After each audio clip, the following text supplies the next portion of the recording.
Welcome to another edition of the Show Me Hoops podcast. Coach David Heath coming to you live from an undisclosed location in Columbia, Missouri.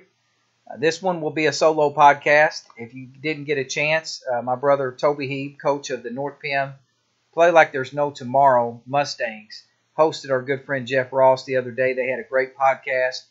Jeff has been a long-time junior high coach at New Madrid County, great basketball mind.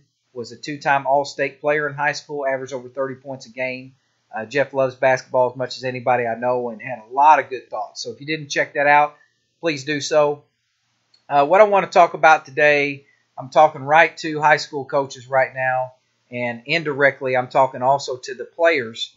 There's a big phenomenon right now of the skills development coaches, of buying these training programs, paying for skills development, and there is definitely a place in the game for that. It's been going on for a long time. It's become more popular because of the internet, and it's easier to find things like that now. So if you follow us at all, you know that Toby and I both kind of rail on that industry just because we grew up, we were poor.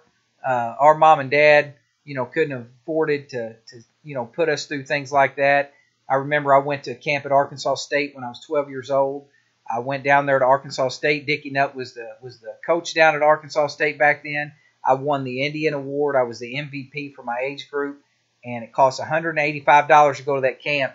I mowed my grandpa's yard all summer to be able to go to that camp. My grandpa paid for me to go. My mom couldn't afford for me to go. So, I remember, how hard those things were to come by when I was a kid, and I think a lot of kids are in that situation now. And so if it costs that much money to be a good player, how many kids are we cutting out of the game? That's my whole point, the skills development.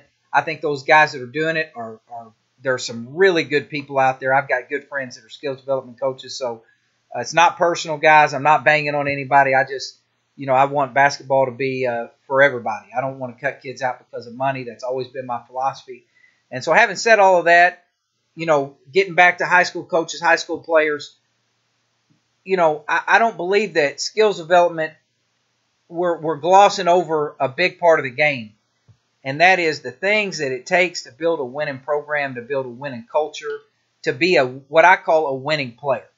You take a really good player, talented kid who got all these skills and got all these moves.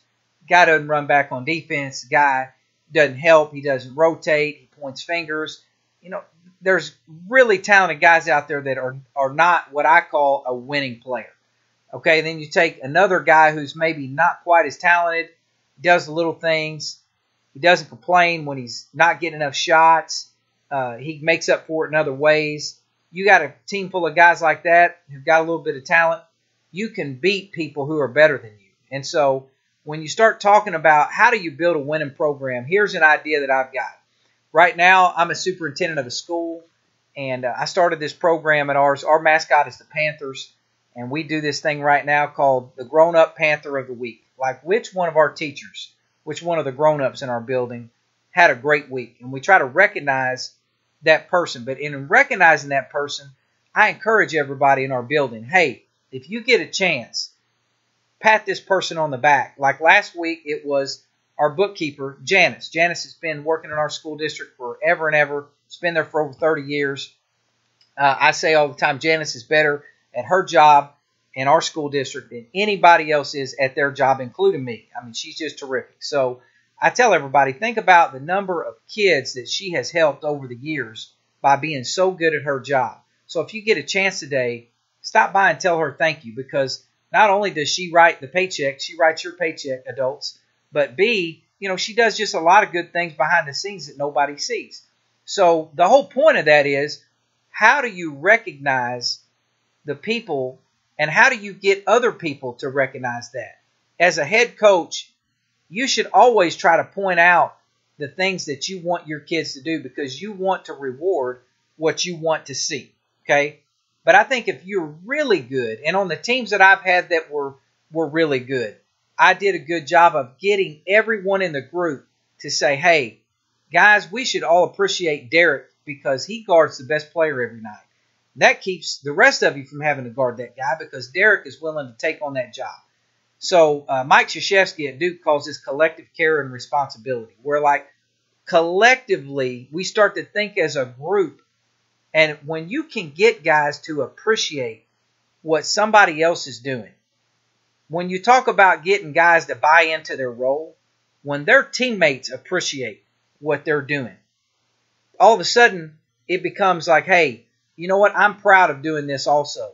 And they get a little sense of pride in it. They want to do it. So I think that's my thought today. When you go back to your program as coaches, as high school coaches, let's get away from this concept of teaching skills, of teaching kids move of the week, mentality of, hey, all of us got a crossover dribble, all of us got a behind the back dribble. That's individual thinking. And not that there's not a place for that. You need kids to be, skilled players. But I'm saying as high school coaches, those things are easy to teach. We've got some good coaches and some not so good coaches out there teaching those things right now. As high school coaches, if you want to be a winner, and I guarantee if you look up and down your schedule and you pick the best teams on your schedule or the best coaches on your schedule, those are guys who are good at building a culture to where everyone appreciates what the other guy's doing. As a head coach, are you appreciating what your guys are doing, the things that are hard, the things that are not glamorous, the things that don't get the attention? Are you doing a good job giving that attention to your guys? And then B, and more importantly, how do you get everyone else in the huddle, their peers, to appreciate that? I heard Mike Krzyzewski say at one of the first clinics I ever went to as a very young coach.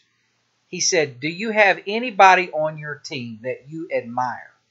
And think about that for just a second.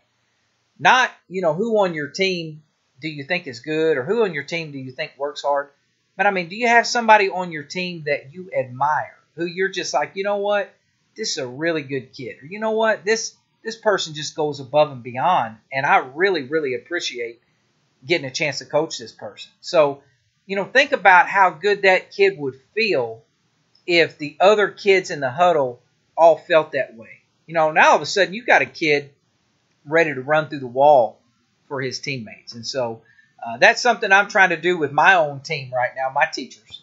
And so I would encourage all of you coaches out there, what are you doing to instill that collective care that we all appreciate and notice when we pick each other up, when we do the little things, when we do the hard things, when we do those things that are the dirty work.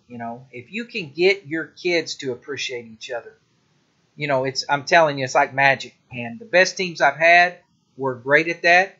The teams who didn't quite live up to that standard, or we got to the end of the year and were a little disappointed, that was always something I thought we could have and should have done better. And so that's my thought for today. Thank you guys for listening.